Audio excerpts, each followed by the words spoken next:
Boa noite, família. Claro, como sempre, é sempre um privilégio estar aqui com vocês. E sabe, eu acredito que nos últimos 2 dias, hoje e ontem, foi um dos dias aqui em Moçambique mais difíceis emocionalmente para mim. Foram os dias que eu tive que orar de uma forma realmente que eu não lembro ter orado tanto assim. Meu coração estava sendo esticado para um lado e para o outro, e várias questões na minha cabeça, ansiedade, preocupações sobre que as coisas poderiam acontecer. E eu realmente pensei, falei, nossa Deus, caramba, tipo, o quão mais você precisa? O que mais eu preciso fazer? Sabe, para poder realmente ter paz e ter a segurança de tudo isso. Eu vi que toda essa falta de paz, essa ansiedade vinha de estar fora do controle das coisas. Entende? Eu sempre gostei muito, até mesmo no meu trabalho, eu sempre trabalhei com a organização de projetos, então, project manager. Então, fazia muito gerência de projetos. Então, eu sempre fazia muitos planos, tinha uma deadline, tinha um tempo para começar e para terminar, e aquilo funcionava. Entende? Porque eu tenho um ótimo plano A, B, C, D e E. E aí, ver que, com Deus, trabalhando com Ele, eu tenho um plano A, e Ele frustra o plano A. E aí eu falo, não tem problema, eu tenho o plano B. Ele frustra o plano B. Plano C, D, E ele frustrando cada um desses planos. Eu pensando, uau, Deus, mas eu quero fazer isso pelo Senhor. E ainda assim, eu comecei a entender que, na realidade, o que ele estava fazendo não é que ele não quer dar as coisas, não é que ele não quer que eu glorifique a ele, mas ele quer que eu tenha certeza que é por conta da glória dele, que é o poder dele que vai fazer acontecer. Ele quer tirar qualquer instância, qualquer até mesmo, como aquela palavra em inglês fala, hint. Qualquer coisa que possa ter lá, qualquer coisinha pequena que seja do Yuri, ele quer tirar. Pra falar, não, foi Deus que fez isso. Foi Deus que fez acontecer. Eu lembro de um dos irmãos que eu tive o privilégio de compartilhar a fé e batizar na África do Sul, Baianda. Aquele cara saiu do nada. Eu lembro de estar orando para Deus, Deus me ajuda a batizar mais um irmão, para trazer mais uma pessoa para a luz. E aí, esse cara chegou do nada, tipo, no outro dia seguinte, ele estudou a Bíblia de segunda a sábado e foi batizado no domingo. E eu falei, caramba, Deus, eu não esperava ser tão rápido assim.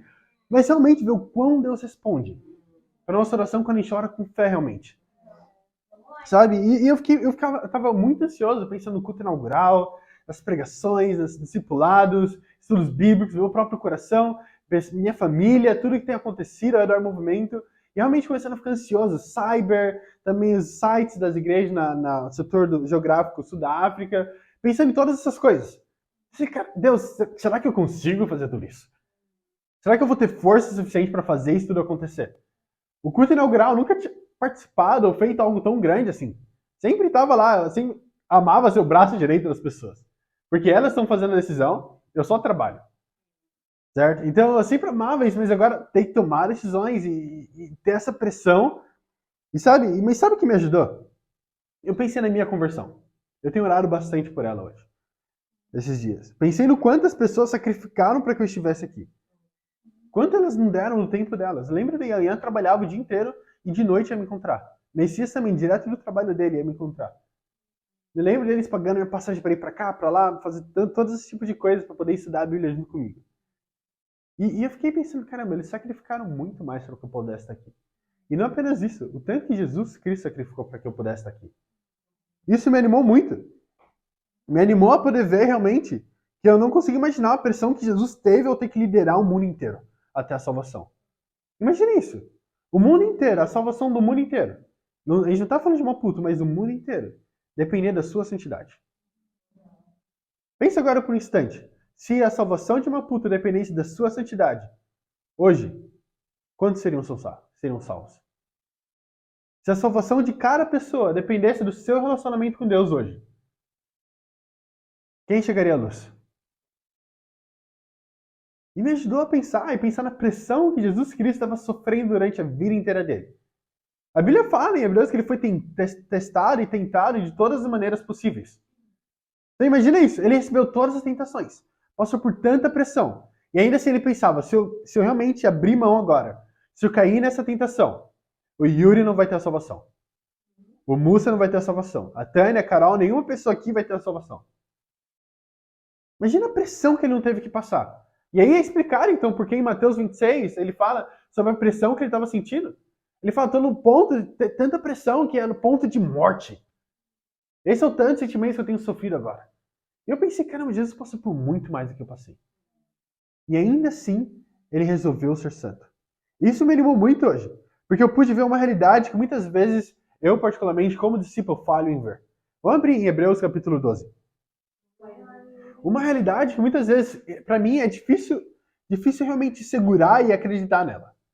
Poder ver todas as minhas tribulações, desafios que eu tenho passado, ver realmente de uma maneira sóbria e realmente ver, caramba, será que é realmente tão ruim?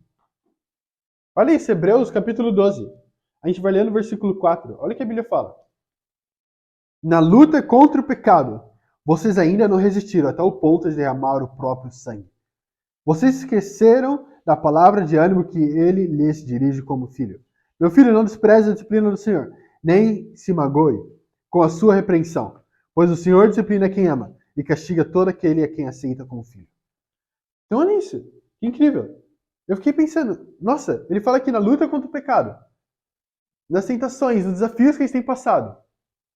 Diferente de Jesus Cristo, a gente não suportou essa tribulação, esse sofrimento ao ponto de derramar nosso próprio sangue. Eu fiquei pensando, caramba, realmente, de maneira justa, realmente não passei por tudo isso. As tribulações, muitas delas que eu estou passando, a ansiedade, é por falta de planejamento meu, muitas vezes. Uma falta de diligência ou disciplina. Diferente de Jesus Cristo, que era perfeito, que passava pelas tentações sem nem mesmo ser, na verdade, ter o mérito delas. A Bíblia fala que o salário do pecado é a morte. Ele não pecou. Então ele não tinha esse salário. Diferente de mim e você que realmente deveria ter tido. Mas eu queria perguntar para vocês hoje. Como vocês se sentem? Será que vocês estão ansiosos também, da mesma forma que eu estava? Talvez com medo de não acontecer da forma que a gente tanto sonhou, no nosso culto inaugural. Medo de não termos um batismo no culto inaugural. Ou talvez estão com fé que teremos um número de visitantes que vai ser impossível fazer segmento. Com fé de que sim, vamos ser um batismo no nosso culto inaugural. Como está o seu coração hoje? Se você fosse realmente ser sincero e sincero no seu próprio coração e pensasse, como que eu me sinto? Estou rendido realmente aos planos de Deus? Rendido ao fato de que se acontecer ou não, como Daniel 3 fala, Deus ainda é Deus. Não importa o resultado, bola para frente. Eu realmente quero perguntar isso para vocês porque me ajuda muito no meu coração. A ver, será que eu realmente tenho fé que vai acontecer? Eu tenho fé que se realmente eu trabalhar duro, obedecer a Deus, realmente agradar a Ele, realmente vai acontecer, os milagres vão acontecer. O título da pregação de hoje é bem simples. Alimente as multidões. Vamos para João, capítulo 6. Alimente as multidões. A gente vai ler e estudar hoje, na verdade, a mesma história, mas em 2 livros diferentes. Amém? Então, essa mesma história onde Jesus multiplica os pães, capítulo 6. A gente vai ler no versículo 1. Essa mesma história, a primeira multiplicação dos pães, que acontece aqui em João capítulo 6, mas também em Mateus, a gente vai ler as duas, para tentar ver as perspectivas diferentes de cada discípulo. Amém? E tentar aprender o máximo possível dessa escritura. Então, João capítulo 6, versículo 1 e 2. Olha o que a Bíblia fala. Algum tempo depois, Jesus partiu para a outra margem do mar da Galileia, ou seja, do mar de Tiberíades. E grande multidão continuava a segui-lo, porque vira os sinais miraculosos que ele tinha realizado nos doentes. Então, o que está acontecendo aqui? Agora, João, como ele coloca, eu amo que ele está colocando o acontecimento, ele descreve esse acontecimento de uma forma diferente de Mateus. Ele fala que essa multidão, o porquê que ela estava seguindo a Jesus Cristo. Ele fala que, será que realmente eles estavam seguindo porque ele era o Filho de Deus? Eles queriam se tornar discípulos? Será que eles perceberam que Jesus era realmente o Messias? O novo rei dos judeus? Não. Fala que a multidão estava seguindo a Jesus Cristo porque eles viram Jesus Cristo fazendo milagres e maravilhas, curando os doentes. Então eles estavam seguindo a Jesus Cristo, na verdade, para receber a mesma coisa. Eles não tinham a motivação mais pura do mundo. Na realidade, muitos diriam que eles estavam apenas tirando proveito de Jesus. Eles queriam usar Jesus Cristo e o poder que ele tinha. como meio para os fins que eles estavam procurando. Agora a pergunta é, será que Jesus expulsou eles porque eles não estavam com a motivação correta? Será que ele falou, vocês têm uma motivação terrível, então vocês não podem chegar perto de mim? Motivação errada, nem entra na porta da igreja. Primeiro ponto, alimente as multidões com a palavra de Deus. Vamos mudar para Mateus capítulo 14. Vamos ver aqui em Mateus 14, vamos ver como Mateus ele descreve o que está acontecendo aqui. Então, Mateus 14, a gente vai ler no versículo 14 também.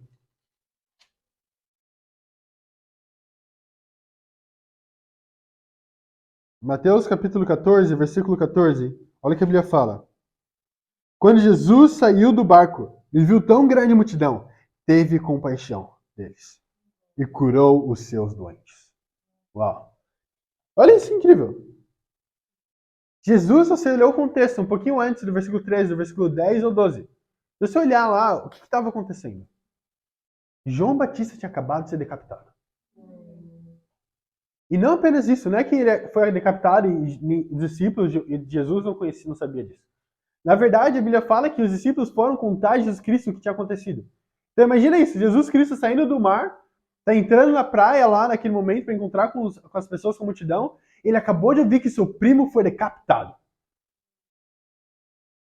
Ele acabou de ouvir que João Batista, o seu amigo, aquele que te batizou, literalmente foi decapitado por conta de perseguição.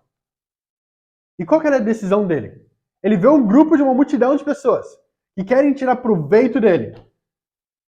Ele fala que tem compaixão delas. E fala que ele vai e cura os doentes. Isso me ajuda a entender. Porque o que ele faz logo após receber essas notícias? Ele começa a fazer mais milagres. Agora é a mesma coisa para cada um de nós. Uma realidade é que as pessoas que virão para o nosso culto inaugural, elas definitivamente não irão instalar porque Jesus é a coisa mais preciosa da vida delas. Elas não vão instalar porque, nossa, eu amo a Deus, Jesus é o Messias, eu quero ser batizado hoje.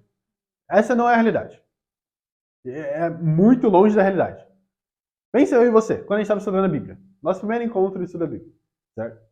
Eu não entrei no estudo pensando, nossa, eu sou tão humilde agora, quero tanto aprender de Jesus Cristo, quero mudar meu coração, e tanto pecado que eu tenho agora, eu preciso me arrepender, coloquei Jesus Cristo na cruz, eu quero me tornar um discípulo, eu estou quebrantado. Ninguém entrou lá assim.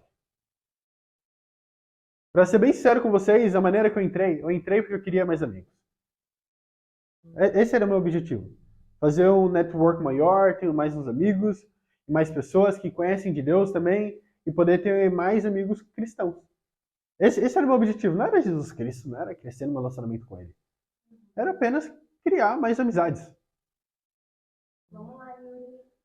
Mas realmente, as pessoas vão estar lá provavelmente porque uma brasileira bem legal chamou elas para estar lá no culto e agora eles querem agradar. Ou então porque o prefeito, né, a prefeita de Maputo chamou e falou, não, o prefeito mandou uma carta na minha casa, então eu preciso estar lá no culto inaugural. Então, não, o cara com sotaque interessante da África do Sul veio e me chamou para estar no culto, então eu tenho que estar lá com eles. Realmente, as pessoas vão lá por conta disso. Mas realmente, essa é uma realidade. Isso me ajuda muito a pensar por conta da minha motivação também. Mas pela graça de Deus, através dos estudos, eu pude mudar minha motivação. Mas agora nós precisamos focar em algo importante, que é alimentar a multidão. Não com dinheiro físico, a gente não vai fazer isso, a gente não vai comprar um monte de comida e dar para eles, mas com a palavra de Deus. Mas você pode até mesmo se perguntar, como vamos alimentar tantas pessoas espiritualmente? Como a gente vai alimentar 250 pessoas dentro de uma sala?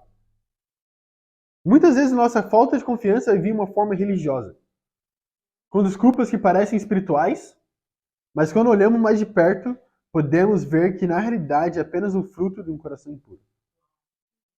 Já ouviram aquelas desculpas religiosas? Você chama alguém para estudar a Bíblia, ou então está no meio de um estudo, e se desafia alguém em alguma coisa que ela precisa se arrepender, ela fala, não, mas Deus é amor. Ah, não, mas Deus conhece o meu coração. Da mesma forma, como discípulo, até mesmo dentro do reino, a gente pode ter as mesmas desculpas. Desculpas que parecem ser santas, parecem ser, sim, cristãs, baseadas na Bíblia, quando na verdade já está apenas tentando fugir de responsabilidades. No Brasil, quando eu fui batizado, um dos grandes problemas que a gente tinha lá era o problema de falar sobre números. Dar objetivos com números pessoais para cada uma das pessoas da igreja. Eles viam números como algo ruim que não vem na Bíblia. Então, quando o líder dava um desafio, falando, vamos evangelizar 10 pessoas por dia, e vai ser incrível. Eles iriam vir e falar coisas como, eu sou contra essa campanha, porque estamos lidando com pessoas e não com números, então se é uma meta é dar um objetivo, isso vai fazer com que as pessoas parem de olhar para Cristo. Mas se você olhar para essa resposta, você pode até mesmo ser persuadido. Fala, nossa, realmente, ele está preocupado com as pessoas olhando para Cristo apenas. Então talvez não seja melhor dar um número. Talvez é melhor deixar só as pessoas irem e fazer o que elas sentem no coração, porque aí tudo é realmente uma motivação pura. Quando isso não é a realidade. A gente vê até mesmo na Bíblia. Na Bíblia, diversas vezes, Deus dá números específicos e ações específicas para as pessoas que seriam necessárias para que algo aconteça. Desde o Antigo Testamento até o Novo Testamento. Vai lá no mar, mergulha 7 vezes. Fere a terra 5 vezes. Vai e faz isso. Não, pula, pega, coloca barro no seu olho, depois que eu cuspi. E as coisas funcionam. Direções específicas, números específicos. E realmente eu acredito que também Deus nos dá também números para que a gente possa também trabalhar. Imagina, qualquer empresa que você for trabalhar, vai ter algum tipo de meta. Vai ter algum tipo de número, vai ter algum tipo de pontos que você precisa chegar, também performances, também até mesmo avaliações que vão ser feitas. Por quê? Para continuar ajudar o povo a trabalhar. Naturalmente, se você não me dá o número, o Yuri vai sentar e descansar o dia inteiro. Essa é a realidade. Se você não me der o número, uma meta, algo ali não, Yuri, você precisa fazer isso, isso, isso, essa performance, é isso que você precisa fazer, nesse momento, dessa forma, o Yuri vai sentar e vai relaxar. Esse é o meu coração. Por que você acha que a Bíblia tem um livro cheio de específicas direções? Imagina se Deus deixasse, ame ao Senhor. E parou ali. Deixem aberto todo o resto. Não precisa de meta. Não precisa colocar que precisa fazer discípulos. Não precisa colocar arrependimento. Não precisa colocar batismo. Porque de alguma forma, já que eles amam a Deus, eles vão entender isso. Da mesma forma, no mundo também, isso não existe. A gente precisa realmente de direções específicas. Por isso a Bíblia nos dá direções específicas sobre cada uma das coisas. Agora, o que pode acontecer no nosso coração religioso é querer fugir dessas direções específicas. E por quê? Porque muitas vezes a gente tem medo de trabalho duro. O nosso medo de trabalho duro vai achar problemas e desculpas em muitas áreas diferentes para evitar o trabalho duro. Mas eu acredito que nós, como discípulos, somos diferentes, amém? Nós amamos o trabalho duro e acreditamos que Deus vai abençoar o nosso trabalho duro. Mas até mesmo discípulos que seguiam a Cristo duvidaram dos números que Jesus deu a eles. Duvidaram do número que Deus tinha colocado na mão deles. Olha isso, ainda em Mateus capítulo 14. Olha o versículo 15. Olha o que a Bíblia fala aqui. Depois de tudo isso, depois do número ser dado, aquela multidão está toda junto. Olha o que acontece com os discípulos, versículo 15 ao 17. A Bíblia fala, ao cair da tarde, os discípulos aproximaram-se dele e disseram, este é um lugar deserto e já está ficando tarde. Manda embora a multidão para que possam ir aos povoados comprar comida. Respondeu Jesus, eles não precisam ir. Dê-me vocês algo para comer. Eles lhe disseram, tudo que temos aqui são 5 pães e 2 peixes. Uau! Então, quando os discípulos eles olham para a multidão, eles estão olhando.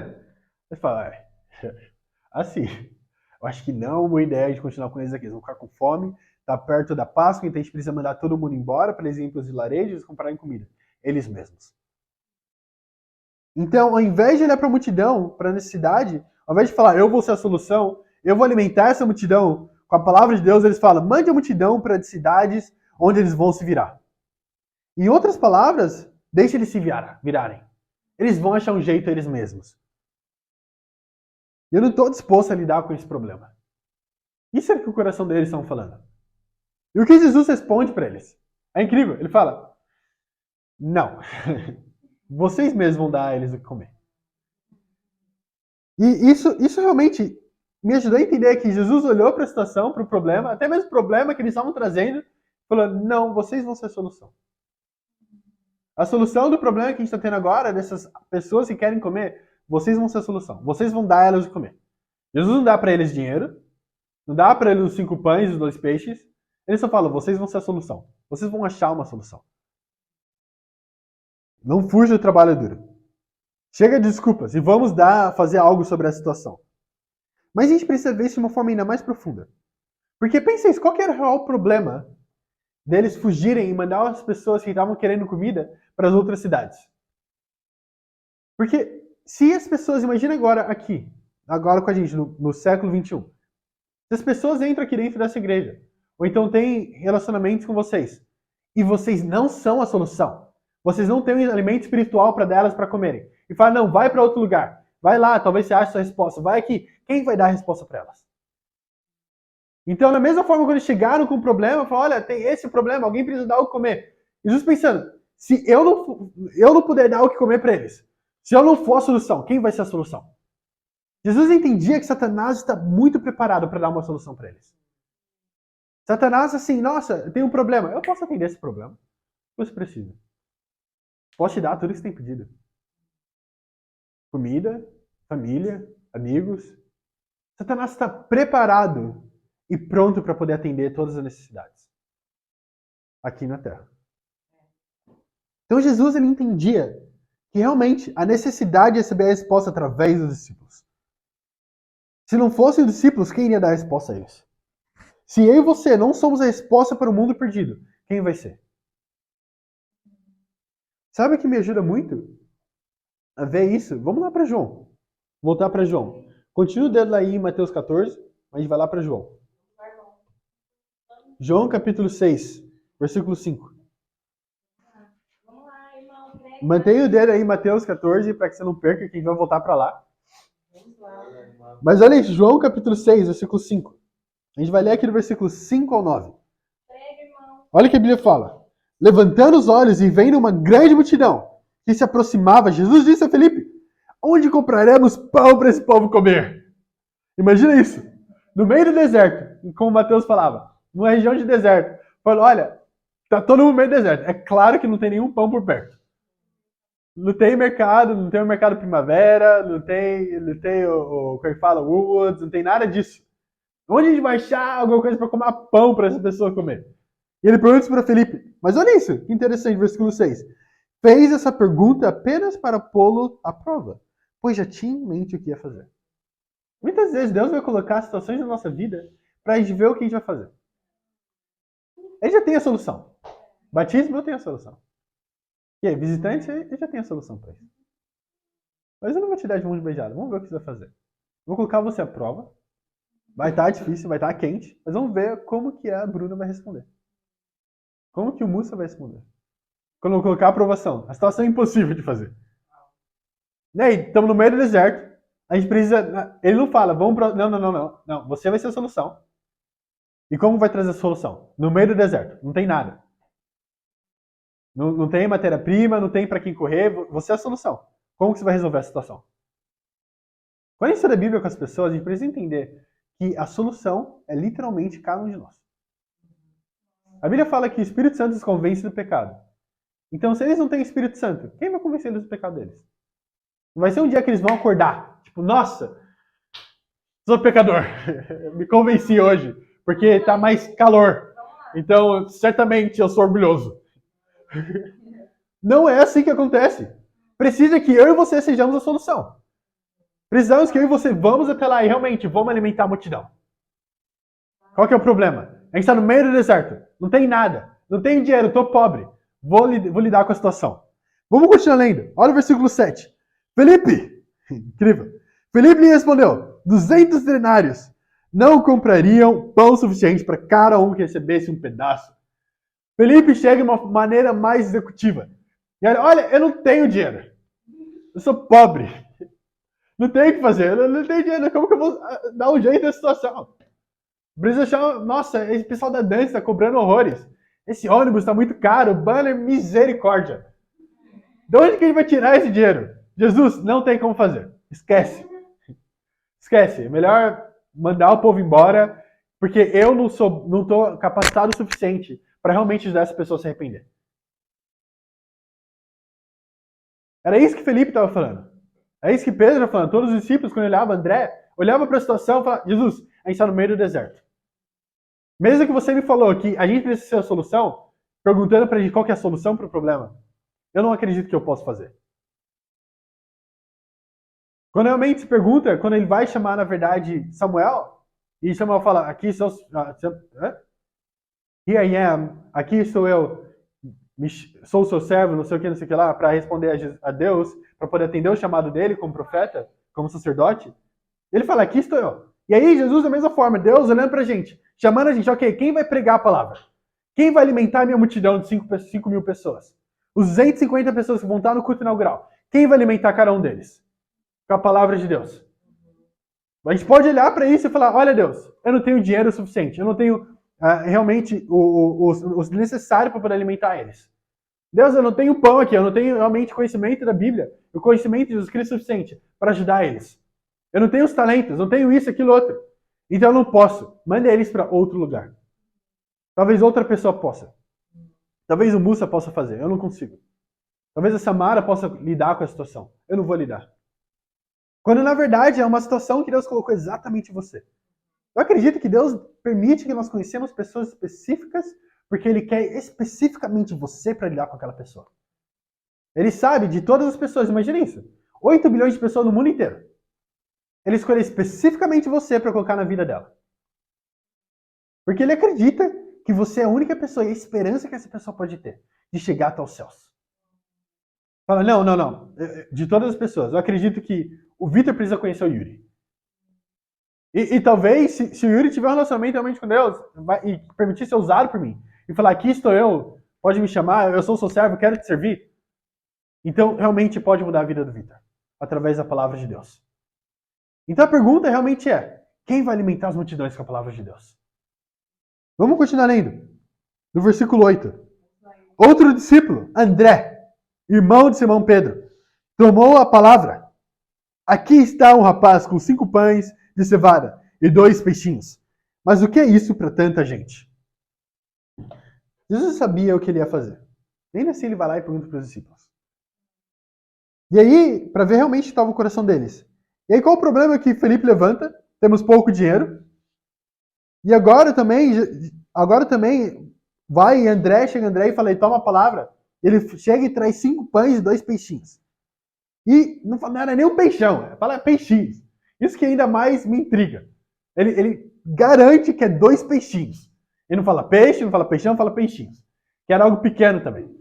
Talvez não dava para colocar nem nos 5 pães, talvez em 2 pães e aí os outros 3 teriam que ser seco. Mas sabe o que é interessante? E ele fala ainda algo interessante, ele fala, o que é isso para tanta gente? Sabe o que eu tenho aprendido? É que o resultado, o propósito, até mesmo a efetividade de algo, depende muito da mão de quem está usando isso. Olha isso, uma bola de basquete na mão do Musa vale uns 1.000 meticais. Talvez ele consegue bater a bola no chão. Mas a bola de basquete na mão do Michael Jordan valia 93 milhões de dólares. Essa mesma bola. Uma raquete de tênis nas minhas mãos não teria valor nenhum. Mas na mão do Guga, facilmente 2 milhões de reais. Uma vara na minha mão, no máximo, pode espantar uns animais perto de mim. Mas a mesma vara na mão de Moisés abriu o mar vermelho. E realmente, da mesma forma, 5 pães e 2 peixes na mão de André não passava de um lanche dele. Mas as mãos de Jesus Cristo pode alimentar mais de 5 mil pessoas. Da mesma forma, a pergunta pode vir. O que 250 pessoas dentro de uma sala do Hotel Avenida pode fazer? Eu acredito que não podemos fazer muita coisa, mas as mãos de Jesus Cristo, a gente pode mudar o mundo inteiro com aquelas pessoas. Podemos alimentar o mundo inteiro, que hoje realmente roga de fome pela palavra de Deus. Tudo depende da mão de quem está usando. Então, como que a gente vai alimentar o mundo inteiro? Alimentar as multidões com a palavra de Deus? Através de Jesus Cristo. A gente não vai conseguir fazer nada disso se Deus não estiver com a gente. Literalmente, quando Davi vai contra Golias, também com estilingue. É incrível pensar que, na verdade, Saul, como um dos benjamitas, estava lá com estilingue, sabia, a Bíblia fala que eles poderiam acertar uma pedrada no fio de cabelo. E pensar, nossa, Saul era para ser bem mais, como é que fala? Talentoso com isso. Mas Davi, porque estava com Jesus Cristo, conseguiu fazer acontecer. E derrubou o gigante. Então isso me anima a pensar que se eu estou com Jesus Cristo, não importa realmente o que eu estou fazendo, porque está na mão dele. Agora, se eu quero segurar na minha mão, como eu tenho estado nesse ontem e hoje, até o período da tarde, o que vai acontecer? Nada vai acontecer. Não vai ter nenhum sucesso. Nada vai realmente andar para frente. Mas se realmente está na mão de Jesus, ele vai fazer acontecer. A gente não precisa se preocupar com nada. Segundo ponto. Alimente as multidões, até não existir mais uma necessidade. Alimente as multidões, até não existir mais uma necessidade. Vamos voltar para Mateus 14. Eu falei que a gente ia voltar para lá. A gente realmente está voltando. Eu estou mantendo minha caneta aqui. Mundo de página, mantém a caneta lá em João para ir para Mateus. Mas vamos lá em Mateus 14, a gente vai ler o versículo 18 também. Olha o que a Bíblia fala aqui. Então, Mateus 14, versículo 18. Olha o que a Bíblia fala. Agora, a mesma coisa também, já tinham levado o menino para Jesus, com os 5 pães e 2 peixinhos. E olha o que ele fala. Tragam-nos aqui para mim, disse ele. Versículo 19. E ordenou que a multidão se assentasse na grama. Tomando os 5 pães e os 2 peixes, e olhando para o céu, deu graça e partiu os pães. Em seguida, deu-os aos discípulos, e estes à multidão. Todos comeram e ficaram satisfeitos, e os discípulos recolheram 12 cestos cheios de pedaços que sobraram. Os que comeram foram cerca de 5.000 homens, sem contar mulheres e crianças. Uau! Então o que está acontecendo aqui? Olha a escritura. Porque no livro de João, na verdade, ela fala que deu para eles o quanto eles queriam. Isso é incrível e assustador ao mesmo tempo. Por quê? Porque ele fala que deu o quanto eles queriam. Agora imagina que incrível. Se você realmente quer aprender de Deus, ter um relacionamento com Deus, está sedento para um relacionamento com Deus, ele vai te dar exatamente o que você quer. Mas da mesma forma, se você não quer, ele não vai forçar um relacionamento com você. Se você não realmente quer realmente um relacionamento com Deus. Porque a gente pode estar também que nem aquelas pessoas religiosas, né?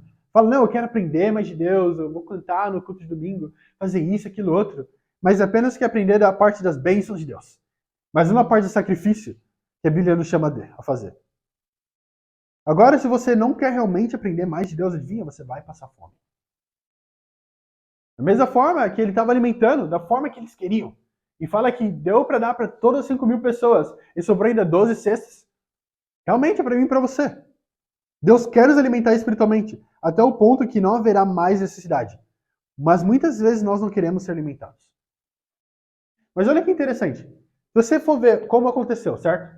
A Bíblia fala que a problemática foi levantada por quem? Pelos discípulos, certo?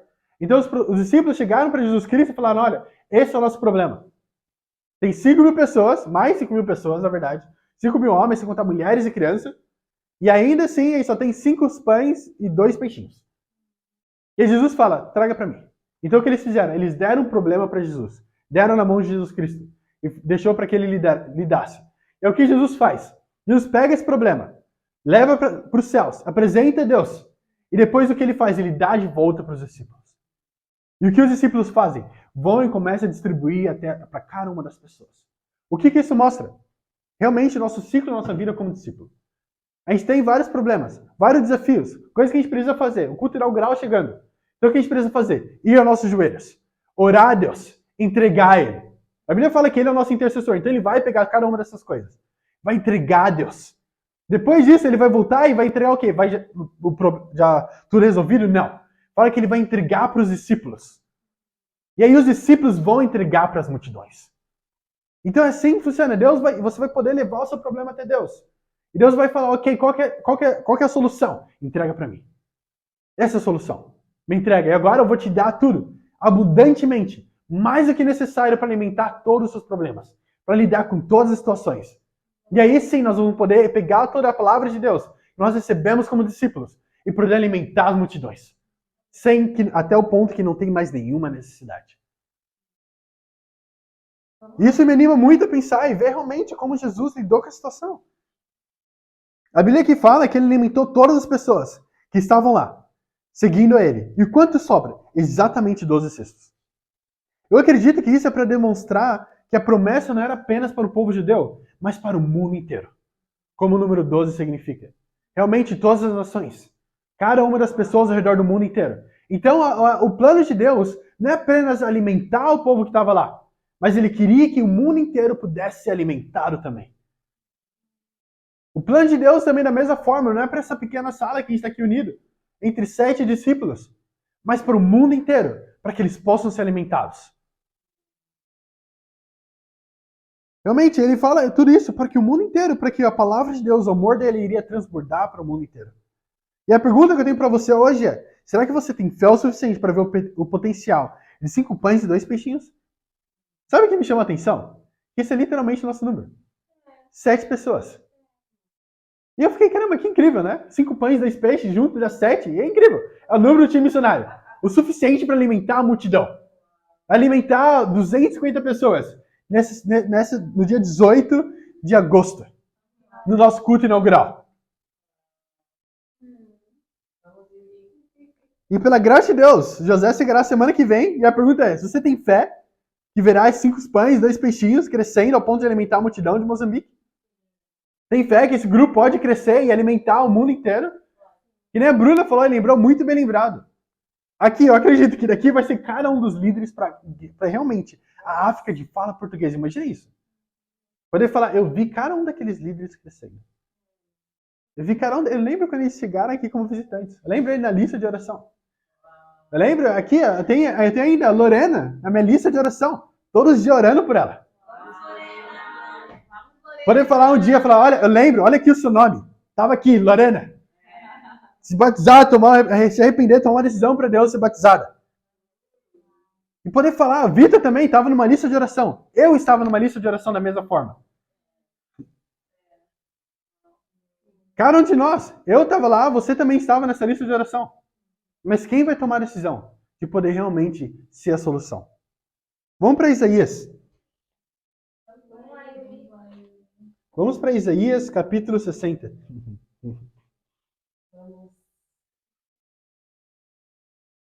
Versículo 22. Isso.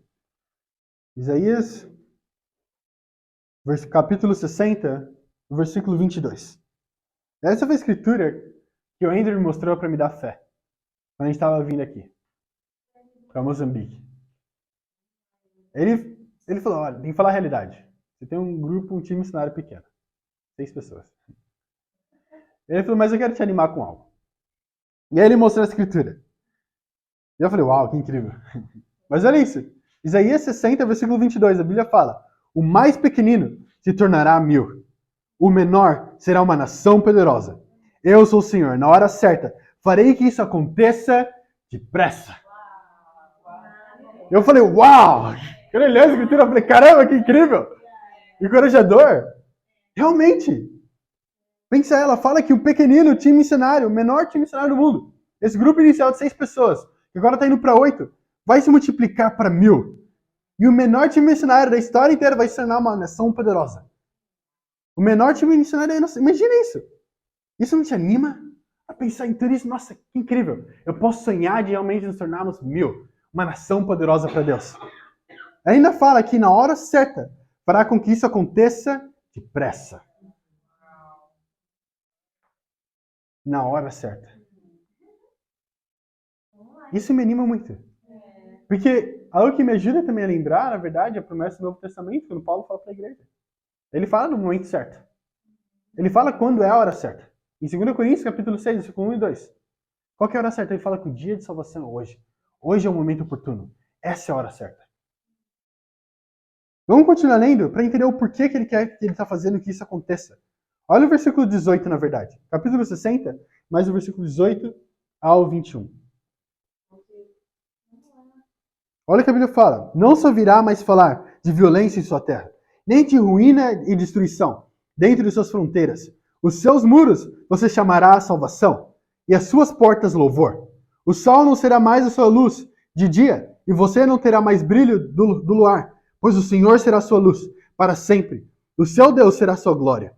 O sol nunca se porá, e a sua lua nunca desaparecerá, porque o Senhor será a sua luz para sempre. E os seus dias de tristeza terão fim. Então todo o povo será justo e possuirá a terra para sempre.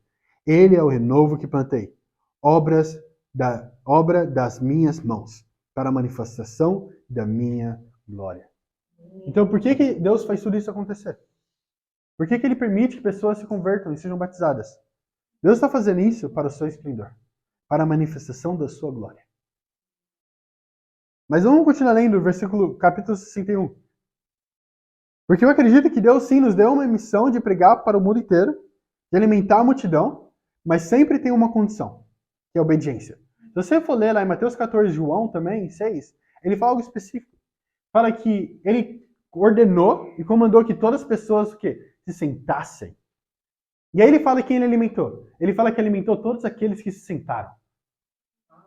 Então as pessoas que foram obedientes a Deus. Ele não alimentou qualquer pessoa. Ele alimentou as pessoas que iam seguir a instrução que ele tinha dado. Agora olha isso, Isaías 61, versículo 1. Fala, o Espírito do soberano Senhor está sobre mim, porque o Senhor ungiu-me para levar boas notícias aos pobres. Enviou-me para cuidar dos que estão com o coração quebrantado, anunciar liberdade aos cativos e libertação das trevas aos prisioneiros. Então o que isso mostra? Deus não mandou você nem eu para as pessoas que não estão quebrantadas. Ele nos enviou para ir lá e alimentar as pessoas que não querem obedecer a palavra de Deus. Nós podemos clamar por elas, como o povo clamou. Levar elas até Deus, apresentar para Deus, clamar pela vida delas. Deus apresentar a vida delas, quer salvar a vida delas também, da mesma forma que fez o pão para poder alimentar todo mundo. Mas se as pessoas não obedecerem a palavra de Deus, elas não vão poder ser alimentadas. Sempre vai ter uma condição. Sabe, eu acredito que muitas vezes as pessoas não movem porque não estão quebrantadas ou não conseguem ver a gravidade do pecado delas. Não conseguem ver realmente o quão terrível tem sido. O quão elas precisam mudar e se arrepender. Olha isso, continuar lendo o versículo 2. Que agora é a promessa, na verdade, de Deus. Na verdade, o quão glorioso deveria ser o reino de Deus. Olha o que a Bíblia fala. Versículo 2. Para proclamar o ano da bondade do Senhor e o dia da vingança do nosso Deus. Para consolar todos que andam tristes e dar a todos os que choram em Sião uma bela coroa em vez de cinzas. O óleo da alegria em vez de pranto e um manto de louvor em vez de espírito deprimido. Eles serão chamados carvalhos de justiça, plantio do Senhor, para a manifestação da sua glória. Eles reconstruirão as velhas ruínas e restaurarão os antigos escombros. Renovarão as cidades arruinadas que têm sido devastadas de geração em geração. Deus tem uma promessa de nos chamar da tristeza para a felicidade, das cinzas para a coroa, do pranto à alegria. E ele fala que vamos reconstruir o que um dia existiu aqui nessa terra. Ele realmente fala que vamos reconstruir ruínas de um templo e da cidade de Deus. E tudo isso para quê? Para a glória dele. A conversão dos batismos para o esplendor de Deus. E eu tenho um desafio bem simples para cada um de nós. Leia todos os dias, até o nosso culto inaugural, Mateus 28, 18 ao 20. Para que possamos ter a mesma missão que Cristo tinha quando estava aqui na terra. Para realmente nos lembrarmos das últimas palavras que Jesus Cristo falou antes de subir aos céus. Que realmente Ele é o Senhor e toda autoridade foi dada a Ele. Ele nos pede uma coisa, para ir e pregar o Evangelho, para fazer discípulos de todas as nações, batizando eles em nome do Pai, do Filho e do Espírito Santo de Deus, e para Deus te dar a glória. Amém.